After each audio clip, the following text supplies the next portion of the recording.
Ladies and gentlemen, let me get you up to speed.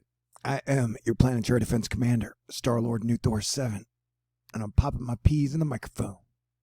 Let me catch you up to date if I can. For the last year, I've been talking about a period starting on Christmas eclipse total solar, leading to the total lunar eclipse ending January 15th, and the Pluto-Saturn conjunction, and how it's going to be really crazy, wild earthquakes, volcanoes, crazy storms, war, divide and conquer madness, and other craziness. And I'm usually on target. And even though it was a beautiful moon day where you can see the moon during the day, you can see the sun here, and then there's the moon. The weather in Houston was gorgeous. Around the world, it's more stressful, and mainly we're talking about storms coming the 9th, 10th, and 11th, 12th, 13th, 14th, 15th, 16th, on and on. You get it. And be sure and step outside if you can and check out Venus. Venus is beautiful. I love you, Venus. And Texas has some of the most amazing sunsets, even when it is just very gradienty. So yeah, I've been warning about this period, and then my non-official partner in crime, the king of weather Twitter and the best weatherman on the planet, CrankywxGuy, has been saying for a month, yes, we definitely have a major storm or two or three or parts coming down the pipe, starting the 4th through 6th, starting on the 6th of January, and then on we go. And so he's done an incredible job letting us know, and I've been trying to do an incredible job letting you guys know, and here we are. You can check out his blog, which I will leave the link for you in the information box, or follow him on Twitter for up-to-the-date, up-to-the-minute updates, which he does when he has time. With the focus on the Northeast, though, he covers long-term, short-term, medium range, and everybody, really. What was I talking about? Oh, yeah, so it is about to get extremely dangerously stormy for a lot of people, and we are talking about heavy rains, floods, flooding, flash floods, flood watches, flood warnings, tornadoes, straight-line wind watches, thunderstorm watches, blizzards, snow, sleet, you name it. Mother Nature is going to be throwing everything in the kitchen sink. And if you've been following, that will also probably include earthquakes and volcanoes. Australia's on fire, totally. And Puerto Rico had a 6.6 earthquake and has had 800 tremors or earthquakes in the last week. So these are the newest testaments of the times we all share together. But there's going to be a lot of problems for a lot of people. Now would be a good time to pull together, even though the tendency seems to go with the old habits of endless wars in endless places for reasons no one can remember. And we got one creepy alien monster shrimp-looking thing moving off the coast, packing a punch with it. We have our next wave of storms moving into the upper Pacific Northwest. Holy crap, what is that? It's coming your way, probably. You've had a lot of earthquakes and a volcano eruption in Alaska. So let's count it. You have volcanoes and earthquakes erupting here. You have volcanoes erupting down here. Let's hope this range does not wake up anytime soon, though I'm thinking there's a 95% chance we will see more activity in the range moving up. And the West Pacific is also wild as well. And then Europe has been getting hit with some waves after waves after waves of some pretty nasty storms. What is this? Is that a butt? Or is those boobs? Who can tell? And special thank you to everyone in Asteroid Fight Club who's contributed anything, prayers, good thoughts, contributions to keep THORnews up and running so I can be your soothing voice of reason. Hello, good morning, Vietnam, in these crazy times, but we will make it through. THORnews is not about the doom. It is not about the gloom. It is about pushing the string long enough, hard enough, that it falls off the table and we start working together as a team because we realize that's the only way we can do it. And we'll see. So this is the next 48-hour prediction for peach, blue, green, and possibly pink. Yeah, okay. This is no joke, though. It's a wild, wild world. And so you get a lot of moisture being pulled out of the Gulf of Mexico. And we technically have 3 moisture components. You have the Pac West, and then you got the Arctic air, which adds some snow sometimes, and then you get just a bunch of moisture coming out of the Gulf. As this side is extremely cold and this side is extremely hot.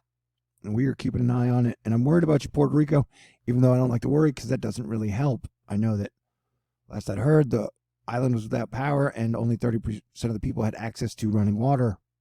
And that this only kicks off the whole super duper wildest year in human history, as once we get past the underworld, Hades, Pluto, Saturn conjunction, then you get Jupiter and Saturn conjuncting, but Jupiter is going to conjunct with Pluto 3 times somehow.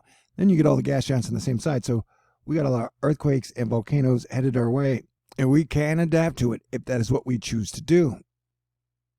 That's what I highly recommend. But it is weird to see, like, you've got this moisture being pulled into Africa, and you don't usually see moisture heading that way. It usually comes out this way, in my opinion.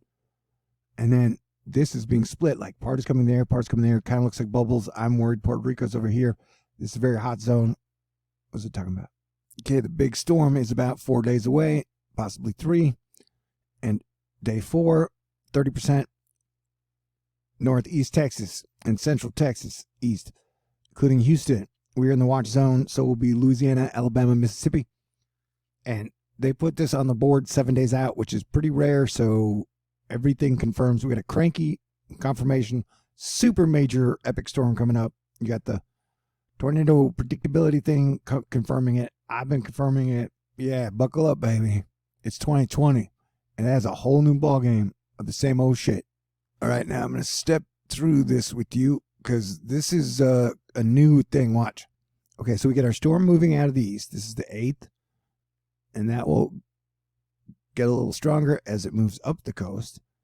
And then, so that's storm 1. And then notice how you've got this one, this Arctic air coming out. You got moisture coming out of the Gulf, and then you got moisture coming from the Pac West.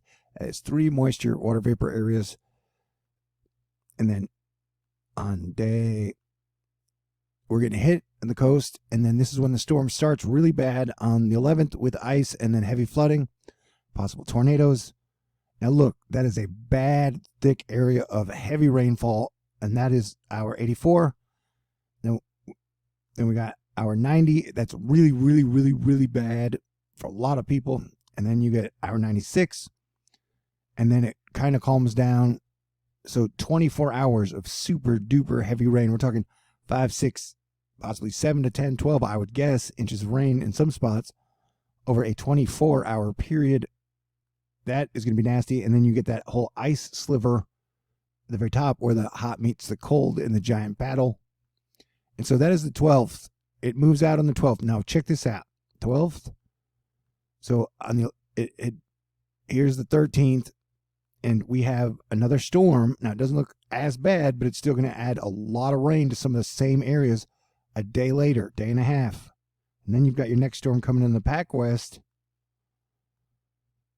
and then skirting up the coast. And then the snow comes down. Check out these ISO bars. There's going to be some heavy wind that day. And then is the 15th. So this is like a day and a half later. You get your next storm in the same areas, right? And some more heavy rain in the same areas. We're talking Louisiana, Arkansas, Mississippi, Alabama, Kentucky, Tennessee, Georgia, North Carolina, South Carolina, and then wham, West Coast is getting hit hard again. So we're only on day 16. This is like 3 major storms, and then here comes your tail, which is another big one. And Natalie and everybody in Texas, please pray for some Texas snow, some pink and purple. And then we get another storm, and we're only on the 17th. So we've had like 3 or 4 storms in a week, and a lot of that is going to track over the exact same areas. And then on the 19th, we've got like a super major pieces coming together. And so you add a lot of earthquakes, possibly volcanoes around the world. Look at this. It's more. That is some major precipitation for a lot of areas, including tornadoes. Look at that. And then it tracks over the same spot. Can't even count the number of storms. So January and 2020, it's like Mother Nature is stepping up the difficulty level, and we are still using the old ways that we've been using since like the 60s or some shit. I don't know. I am doing my best, and you guys are doing a good job too. But we all got a lot of room for improvement, and Australia and Puerto Rico need the whole world's help right now. So please accept this hero's call to adventure. And yes, we could use some super ash natural aid as we're crushing the threshold. And it's like we've been on the road to trials since 1999. We are approaching the big ordeal. And I would like we need some rewards. Magic Flight, Return, Resurrection, Resolution. Boom. Ordinary World, Special World. Pluto, Saturn, I love you. Stay cool. And I will be doing the same. But now is a great time to level up. God bless everyone. Hit the button, baby.